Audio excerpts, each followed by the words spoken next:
I was actually very skeptical in the beginning of popularizing and commercializing neuroscience. So we are collecting around 50 to 100,000 people each year. So what we're doing then is that we take those metrics that are highly reliable and we give them to multiple AI models and we see this is the image or this is the video. Here is how people respond. Now you try to figure out, can you actually start predicting those responses? Everybody talks about AI, but you also know that when you talk about AI, you really need to have very good data.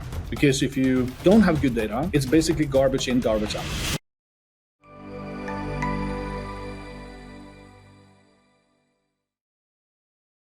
Hi everybody, welcome to the Devico Breakfast Bar. Here we speak with different people involved in the business landscape, share their expertise, delve into the latest tech trends, and explore the ins and outs of IT outsourcing. I'm Oleg Sadikov, and today I'm excited to have Thomas Ramsøy, founder, CEO, and Chief Science Officer at Neurons Inc. Don't forget to subscribe and hit the notification bell so you don't miss new episodes. Thanks, Thomas, and thanks for joining me today. Hi, Oleg. Pleased to be here. Let's start our podcast with a little blitz. I start a sentence and you continue. Okay. Entrepreneurship gave me... A lot of hard time. Entrepreneurship deprived me... From a lot of spare time. My main superpower is... Imagining the future. My main weakness is... Micromanagement. When I'm afraid I tend to talk a lot. Can you tell us about your first steps into the world of neuroscience and AI? Neuroscience for me came before AI. I was trained as a neuropsychologist. So basically, I'm a psychologist that has a specialty in neuroscience, so that very much for clinical purposes first. So that means that I worked many years clinically to test people for dementia, brain disorders, brain injuries, for example, and try to see how they can be rehabilitated. And that kind of gave me this insight into how the brain works and how that is connected to how the mind works and how we can test for it. So that was my kind of initial training for that. I then did a PhD in neurobiology, where I did a lot of kind of fMRI studies, EEG studies, and some other studies as well, to look into what happens inside the brain when we are making decisions, when we are getting older, when we are taking recreational drugs, for example. I did a lot of tests to understand many types of decision-making, if you like. It was only more recently that when I completed my PhD in 2008, I was invited to start a multidisciplinary collaboration between the Copenhagen Business School, University Hospital, and the Tech University here in Copenhagen to study everyday decision-making. So anything from consumer behavior to management behavior, leadership behavior, innovation, and so forth. That put me on this track to kind of be involved in understanding everyday decision-making and the brain. As part of that, I became interested in whether we sometimes could predict some of the things that we would usually have to measure every single time. And I started working with what's called computational neuroscience algorithms. So basically handcrafted algorithms to see if those algorithms could predict visual attention, for example, with some success. And only in recent years, when we had, as part of my neuroscience training, of course, we do a lot of statistics, and some of that statistics involves some methodologies that are typically called machine learning and AI. But of course, it was only in 2017-18 that we started to actually look at those data and use kind of TensorFlow and those new platforms that allowed me to start to train models that could actually predict these behaviors using AI and machine learning. So that's like a long journey from starting from psychology to neuroscience to prediction and then eventually try and come up with AI solutions. What inspired you to start Neurons? And how did you envision it would stand out in the field of neuroscience and AI? I was actually very skeptical in the beginning of popularizing and commercializing neuroscience. So I studied very much how we can predict human behavior using academic methods and studying in laboratories and things like that. I was then contacted in 2012 by a large American company that was interested in building a toolbox to, basically say, can we do the same thing? Can we use these technologies? And they would actually fund my research. It ended up being funding my company, basically opted for funding the start of Neurons back in 2013. So that was kind of the kickoff of Neurons. We started to build a toolbox for them, started to test them. They were bringing some of their collaborators in, which were anything from Google to other companies as well. And it kind of just grew steadily. And then until 2015, I quit my tenure position at the Copenhagen Business School and focused 100% on Neurons ever since. How do you balance the roles of founder and CEO and chief science officer? Do this role ever conflict? And how do you navigate that? I don't see kind of a pure conflict per se. There might be some flavor that I bring to this. The reason I have this dual position as kind of a CEO and heading basically the science part of it is simply because that it's the best kind of shortcut we can do to make sure that the science that we're doing, the metrics that we are training our AI models on, are actually valid and reliable. So that means that I can lean in very heavily in and make sure that the science is right and it's done both in a scientific, rigorous way, but also that the ethics and the responsibility that we build this with is also intact. It's kind of the flavor that I bring as a CEO. We see that around the table is that startup CEOs, they might come from different places. You have the engineering type, you have the business type CEO, and I'm very much like the tech and science CEO. I have this kind of dual, and I always had this kind of dual path. And I think that for the stages that Neurons are in now, where the science is still very important and making sure that we can translate that into something that is more understandable is one of the kind of the key things that I've been doing ever since I started Neurons and even before that. It's worth mentioning that, yes, I'm the founder of Neurons. And I think that one thing that comes with is the idea that at some point, Neurons should replace with a real CEO. We see that every once in a while is that there's always this pressure from investors to say, oh, the company's maturing, so now we should probably bring in an experienced CEO. And we see in,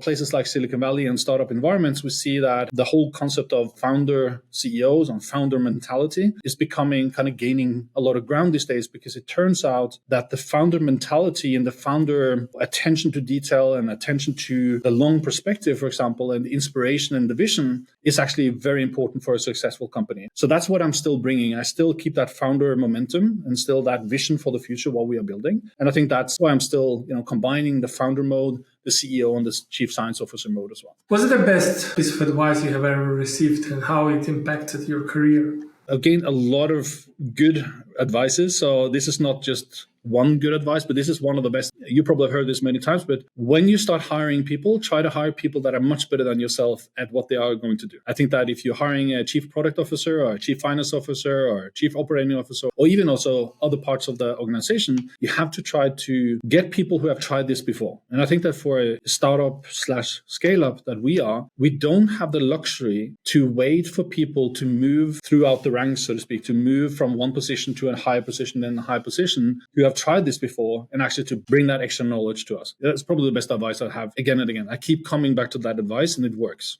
Your work focuses on predicting human behavior with help of AI and neurotechnology. But how does this technology work? I have to give a little background to that. On the one side, we have been able to predict human behavior for some time. We have been able to predict through neuroscience methods. I can put an EEG, kind of lightweight brain scanner on your head.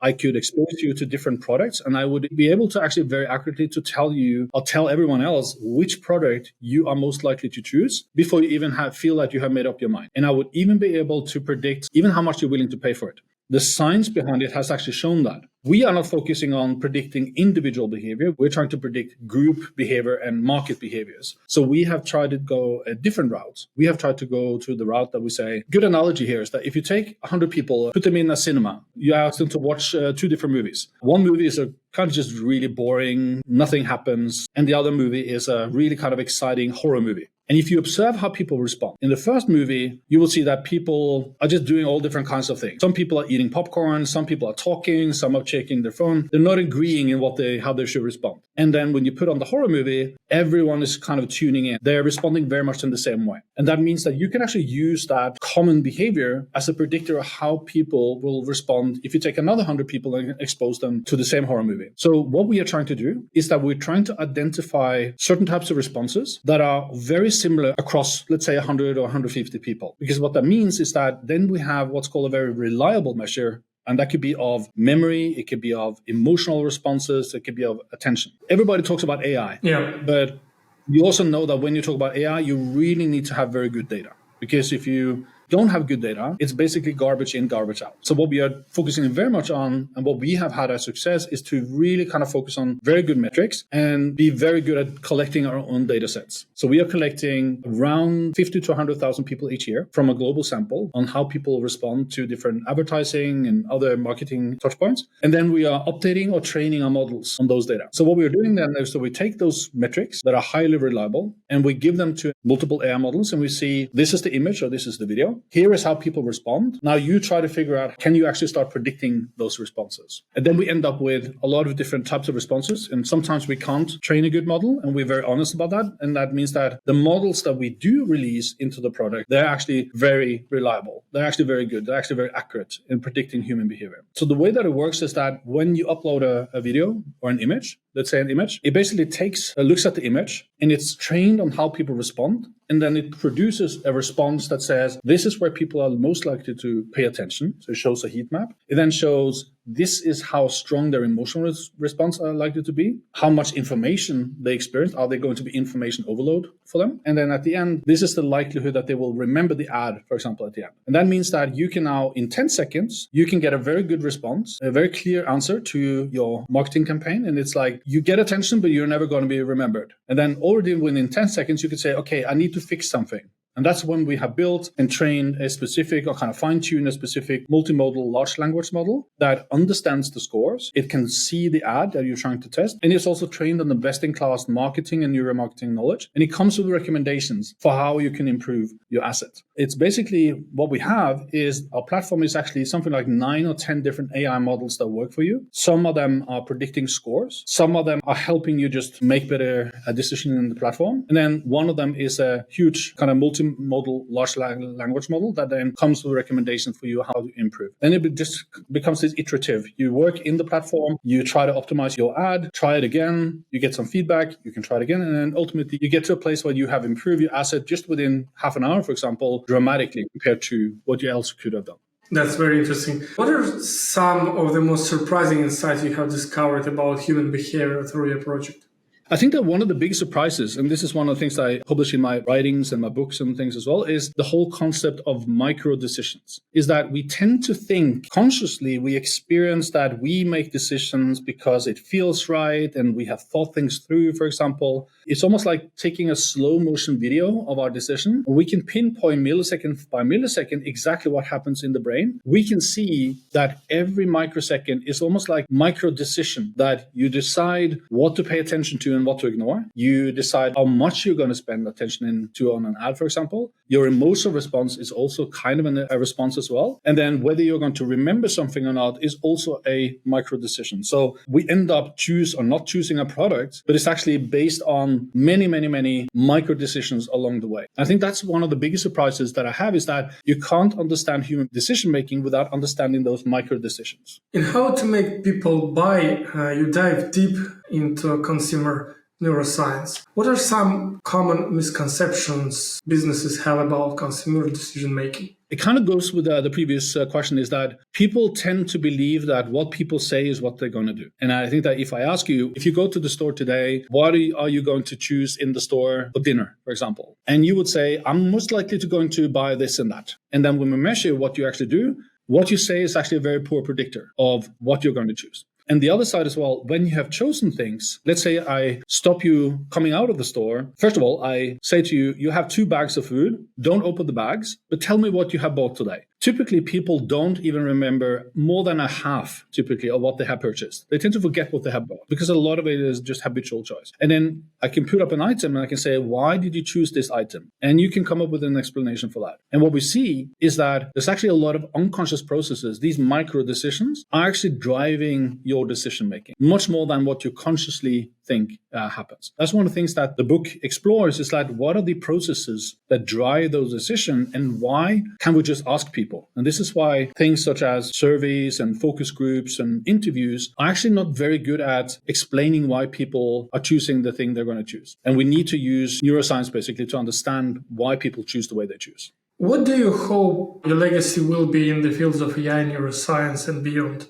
I hope that on the one side, I think that what I'm trying to achieve at least is to kind of push on the one side the boundaries of what is possible. Try to innovate, so to speak, kind of be bleeding edge and cutting edge in terms of trying things that to now have been science fiction. It's like, is it actually possible? And it turns out to be possible. I think that's one thing. And I still think that the other thing that is really important to me is that we do this with a very strong focus on ethics and responsible business. We're not trying to do this to make things worse for everyone, but we're actually trying to do things to help people make better decisions. And I think that both from a corporate perspective, but even from a customer's perspective, I would actually not really like if my company was sold and then I try to kind of forget about it afterwards. That would not be a good thing. I would like to deliver something that actually tries to, let's say, reduce the commercial noise that we have currently. Everybody hates marketing and advertising. And why is that? It's because everyone is overexposed to advertising. And also we're exposed to bad advertising. So if we can kind of sort that out a little bit, then I think that's one thing to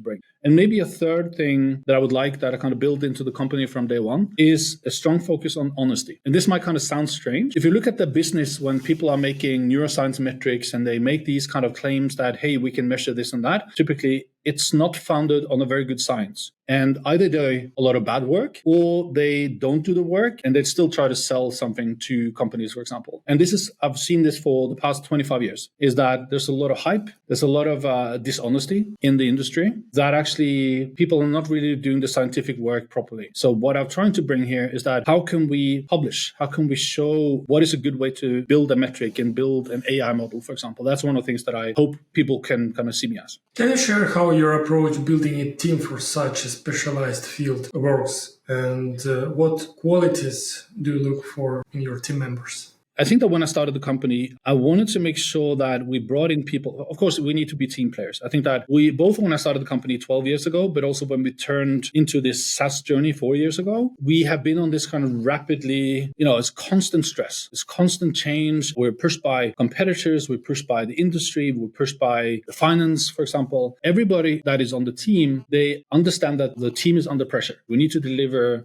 top every single time. The way to do this, the fortunate thing about kind of growing up and running a company in Scandinavia is that we also have a high acceptance for very kind of flat organization structure. Although you have, formally you have a hierarchy where CEO is on top and then you have different C-suite and directors and things like that, there's still kind of very short distance between whoever is working at Neurons and to me. So I've always kept kind of open door policy. I've always focused very much on high level of transparency and honesty. And I think that one of the things I've learned, at least for building a company that is growing, is that sometimes the company is outgrowing the person. And that means that a person might be very good at certain stages of a company. And then you should not force people and just expect that people can grow with the company. And then you part ways. There are good ways to part ways with each other. So they have seen this as a learning journey and we have learned from each other along the way. But then when you part ways, it's more like an agreement rather than anything else. And I think that this whole how to build a team is all about building a team that has high transparency, high level of honesty, that people actually can raise their voices and say, this is actually concerning to me. I have a question about this or that. Of course, we have a very kind of sexy topic. We work with neuroscience, AI, and commercial use of that. So it's, very forgiving in that sense. And also the company now, of course, it is a big variance of 30 different nationalities, I think. And then from anything from PhDs in machine learning and physics all the way to salespeople and marketing people and everything in between. So that means that there's also kind of a very good vibe in the office, so to speak. There's a very even level that everyone talks to everyone and we actually can see eye to eye on an everyday basis. And that kind of, when people are leaving Neurons, they are happy leavers, if you like, typically. And that means that they can actually speak highly of Neurons to others as well. With companies increasingly outsourcing AI and specialized software tasks, what advantages do you see for businesses in leveraging global talent through outsourcing? The advantages for businesses doing outsourcing is, of course, that they don't need to build in-house all the capabilities. I think that there's a lot of flexibility in that. That means that you can have an outsourced team that is actually scaling with you, so to speak. One of the really important things to make sure that you as a company then have is that you need to work on the securities. That means that you need to have what is plan B, basically. So if you have a vendor and you need to make sure that that vendor does have a plan B, so to speak. So if there's illness, if there's loss of employees, for example, that there's not a discontinuity, so to speak. When you have everything in-house, you have slightly higher control because if people are leaving, you can act much sooner, so to speak. And sometimes we have used a lot of outsourcing for multiple different purposes, anything from marketing to programming, then we see that you need to have a very high level of trust and communication with your vendor. When you have that, then you reduce the amount of surprises, so to speak. When you're building something, there's always potential delays. So that means that as a company, you need to be much better at describing what you expect and what you need. And I think that companies that are taking on the outsourcing, so they get a better brief. They understand what the client needs. And very often the client doesn't always explain well what they need, or they haven't even defined what they need. So I think that's one of the things that you as a company should prepare better at, is trying to understand the outsourcing company, what they need as information for them to be successful in delivering to you. It's very often that the company tends to blame the outsourcing company because they haven't delivered what they want, but very often it's back to what you asked them to in the first place. Are there specific regions or countries that you find particularly promising for talent tech? There's no doubt that if you look into the classical innovation areas such as Silicon Valley, my company basically grew up in Silicon Valley, multiple hubs around Europe, for example, you have a lot of talent there, no doubt. You have some of the new hubs popping out, Austin, Colorado, a lot of these places in the US, for example, and Canada. The problem with that is that you have two levels of big dilution in Silicon Valley, for example. First of all, it's really hard to keep a secret because information is very diluted. And the second is that you lose people. Just as easy as you get people in, you lose people out again, because they get a new offer next week. I think that's a big problem. And that's why we have tended to look for talent from outside of California. outside of the US, basically. And I think that we are looking very much to Europe. We haven't looked too much into Asia, so we don't really know too much about that. But, if you look into anything from Ukraine all the way to Estonia, for example, and everything in between, there's a lot of talent. And also now I think that the solutions of keeping people locally where they are, as long as they're happy, the challenges with that is, of course, that making them feel like a part of the company or a part of the process, for example. I think all things being equal, that's a smaller risk to take than hiring people from the US. In your experience, what are the qualities of successful outsourcing relationship, and what should companies look for when selecting an outsourcing partner? Yeah, if we start with the selection, of course, I think that, proven track record. Who have you worked with? Are there use cases as part of a due diligence process? Can we actually talk to some of your clients, for example? I think that's what we prefer to do when we do that. It's very often that we definitely need to do that. Do some proper testing. Is there a test that we can assign and start small, maybe, for example? But as I say, it goes back to what I said earlier. I think that a lot of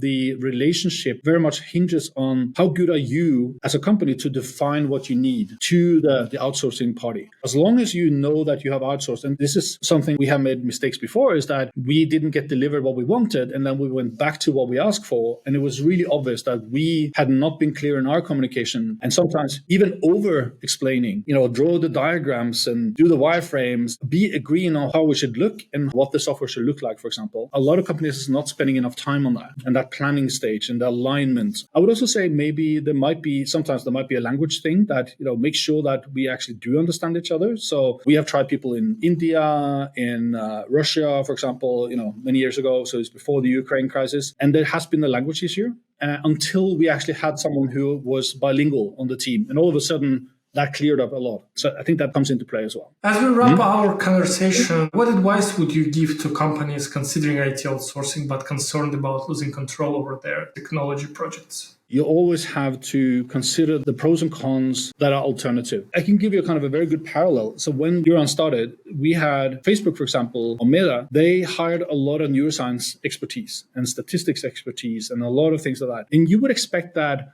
they would end up just building their own neuroscience team. But what ended up happening was that they actually came to us and say, hey, can you actually do these tests for us? Why? And we can be a part of because it's actually, just as you do with engineering and programming, you need to build up a lot of things that it's not just about hiring the right people. It's actually setting up a whole system. It's how do you have the checks and balances? Which language are you focusing on? Instead of thinking, I want to have a product team in-house, it's not just about hiring people. It's about building almost like a mini company within the company. So I think that companies in general should be aware of, do I have the finances for that? Do I have the budget for it? Do I have the time to actually do it? Because let's say I really want to move fast and get stuff into the market. And sometimes I don't need to build a team because the job I need to have done doesn't require me to have a full team, for example. It really depends on your problem. But what I see is that once you have made that decision, as I mentioned before, you need to be clarifying your process for how you work, how you are better at explaining to the company. And of course, there are other things such as, the legal. Make sure that all the legality is in place, that you do have a security, so to speak, legal security then with the party that you're agreeing with. And that also boils down to, if you're in Europe, for example, how do you make sure that you are working with someone who is liable within the European borders, for example? If you take a country that is far off, for example, it's really hard for you to negotiate with